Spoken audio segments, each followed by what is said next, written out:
Yung practicality talaga ng mga sasakyan, kumbaga, hindi naman luho yun, necessity kasi yun, kailangan talaga natin.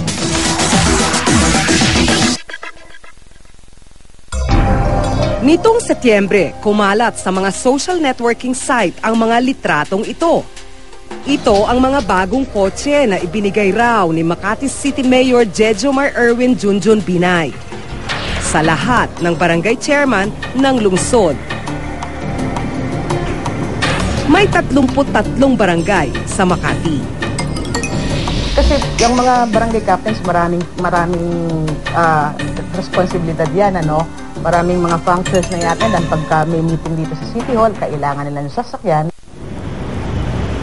Ang Hyundai Accent ay pampalit daw sa mga lumang Toyota Revo na service ng mga barangay. Isang dekada na raw kasi ang mga Revo na bigay ni dating Makati Congressman Teodoro Locsin Jr. gamit ang kanyang PDAF. Ang 10 years para masyadong maaga pa. Kasi yung sinasabi ko, kung may proper maintenance, pwede tumagal ng 10 to 15 years in running condition. Mas mura raw na bumili ng bagong sasakyan. Kumbaga sa isang matanda, parang bibigay na siya eh.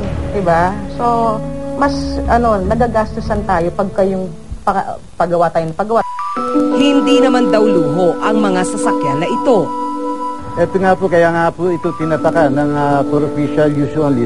Para lang po ito sa mga official na gawain at hindi magagamit ng pampersonal.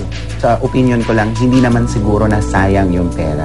Bahagi siguro kasi nung paglilingkod is yung pagkakaroon ng mas maayos na sasakyan na maaring magamit. Nakakatulong po ng malaki sa akin yan kasi pag-a-attend ko ng meetings, sa seminars, sa mga activities namin po, madali ko pong napupuntahan yung mga dapat puntahan. Pero hindi raw makatwira ng gastos na ito sa sasakyan ng mga barangay captain. Dapat doon siya talaga mag-focus na mabigyan ng ang pangangailangan ng kanyang mga pamayanan, di ba? Hindi ko masyadong makita yung relasyon ng kotse niya para doon sa kanyang pagtugon sa mga pangangailangan ng kanyang pamayanan. Makati ang pinakamayamang lungsod sa bansa. Enero hanggang Agosto ng taong ito, kumita na ang lungsod ng halos 10 bilyong piso. Ngayong taon, halos 700 milyong piso ang Internal Revenue Allotment o IRA ng lungsod. Ay, alam mo, mayaman ng Makati, siguradong ito, meron silang budget na hindi naman kailangan na sa ibang serbisyo. Lahat naman ng serbisyo ng Makati, kumpleto na eh. Ano naman ang gamitin ko, Karito?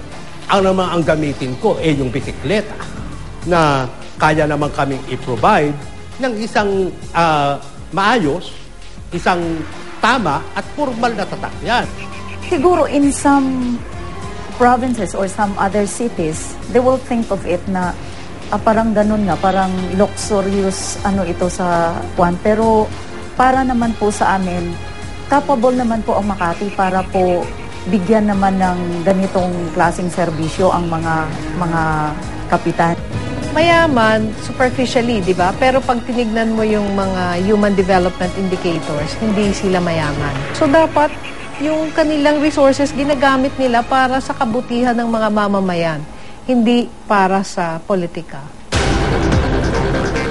Ayon sa supplier ng kotse, ang Hyundai Commonwealth, mahigit 700,000 piso ang bawat Hyundai Accent na ipinamigay ni Mayor Binay.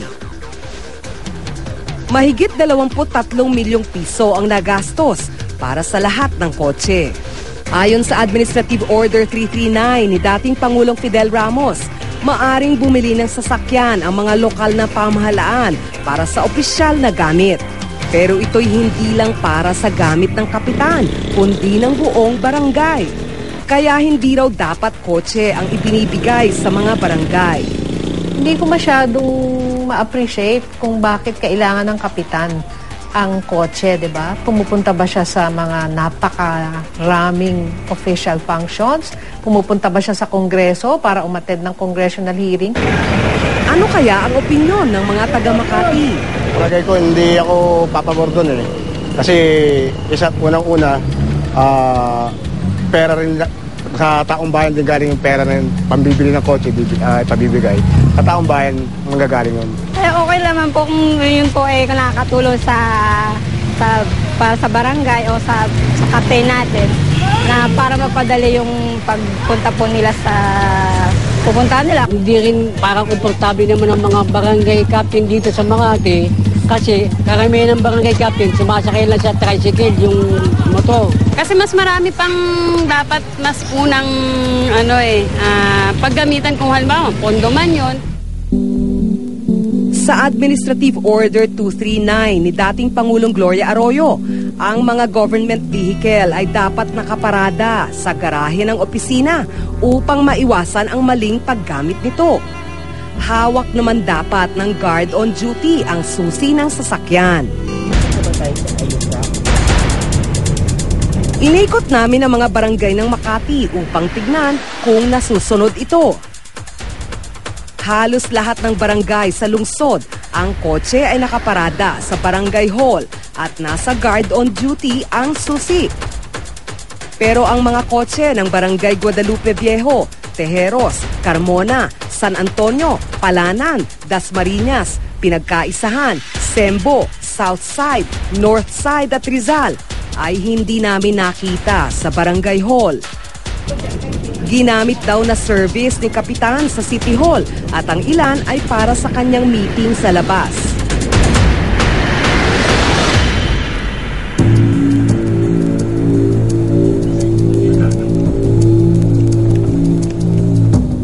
Pero ang sasakyan ng Barangay Pio del Pilar, hindi sa barangay, kundi sa tapat ng bahay ni Kapitan nakaparada.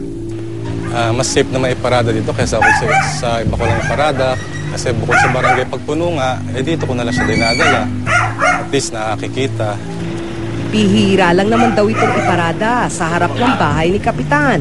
24/7 din ang functions ng barangay captain. So, minsan, pag kailangan nating gumamit ng sasakyan, so pwede rin sa bahay. Pero ngayon, sa basically, nasa barangay hall naman siya nakapark. Ang service ng Barangay Bangkal, kararating lang galing sa bahay ni Kapitan ng aming maabutan. Sir, saan ka madalas pinapark? Actually, para sa barangay, minsan dito, minsan Kapitan. Bahala bihira. Kung ano yung matempong sitwasyon, anong oras gagamitin ng Kapitan, ng council, doon lang may papark ka, dito, doon sa kabila. Yun nga, ang government vehicles talaga parang nagiging personal property, di ba? So, ewan ko ba kung ano yung problema doon, di ba? Hindi siya talaga pag-aari ng barangay captain o ng isang opisyal. Ito ay pag-aari ng barangay. May sticker din ang mga kotse na pangalan ng barangay at may nakalagay na for official use only. Ayon sa mga kapitan, 50 hanggang mahigit 100,000 piso ang pondo ng mga barangay sa Makati para sa repair and maintenance ng mga barangay vehicle. Ang fund po nito sa maintenance nito ay sa barangay na po manggagaling. Samantala, kasalukuyang nakatambak sa harap ng munisipyo ang lahat ng lumang Toyota Revo. Yun naman po ibabalik ulit sa amin dito yun Pagka natapos po ang repair nila doon. Ichuchuna po yun, tapos ibabalik naman dito sa amin yan. Sinubukan naming hinga ng panayam si Mayor Junjun Binay, subalit tumanggi siya.